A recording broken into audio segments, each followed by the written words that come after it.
Welcome back, YouTubers, to another NXT review with me, Mr. Parkin, on behalf of the British Fist here on Christmas Day. And this is a Christmas-themed episode from NXT in the sense that they pretty much decided that most of this show is going to be a recap, and we're going to have one match which is going to main event the show. And that was fine. I didn't mind that too much. You know, people aren't really going to be watching on Christmas Day, so, you know, why go through the effort of writing this show when you could just do a recap, etc.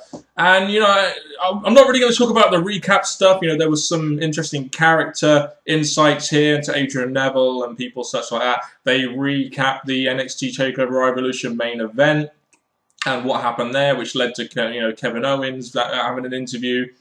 Corey Graves and Renee Young actually hosted the show in the sense that they were, you know, saying what was coming up, etc. So I didn't really pay too much attention to that part. I don't really have too much to say about it. But the main event of the show was a rematch from the NXT TakeOver Evolution semi-main event between Charlotte and Sasha Banks. You know, Charlotte had Ric Flair out with her, and Becky Lynch had, Sasha Banks had Becky Lynch out there with her for the NXT Women's Championship, of course. And, you know, these girls really tore the house down at NXT TakeOver Evolution. It was a really good match. And, you know, I wasn't expecting anything on that level. I was really expecting something quite close to that level, and in my opinion, you know, it was a good match, definitely worthy of being a main event. I've been waiting for the time that they're going to actually put a women's match as the main event, you know, on the show, as I don't think they've done that before on an NXT show.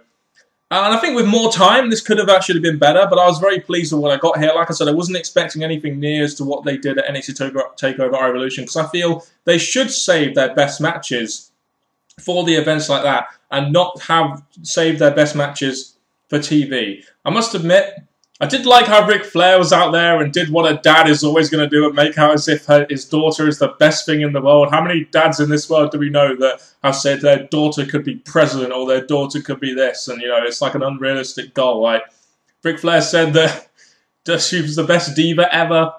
She had the best match ever. You know, really overselling his daughter quite a lot there. But like I said, Charlotte, I think, is a very good talent, along with Sasha Banks. And I love the figure four over bridge finish. I think that legitimately looks like it could hurt.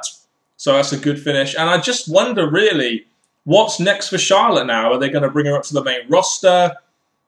You know, is she going to vacate the NXT Women's Championship? You know, who's she going to lose it to if she gets taken up to the main roster?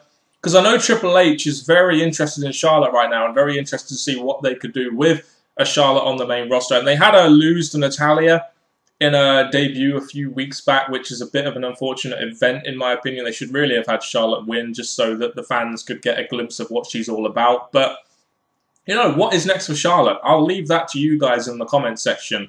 And I mean, this review is going to be very short.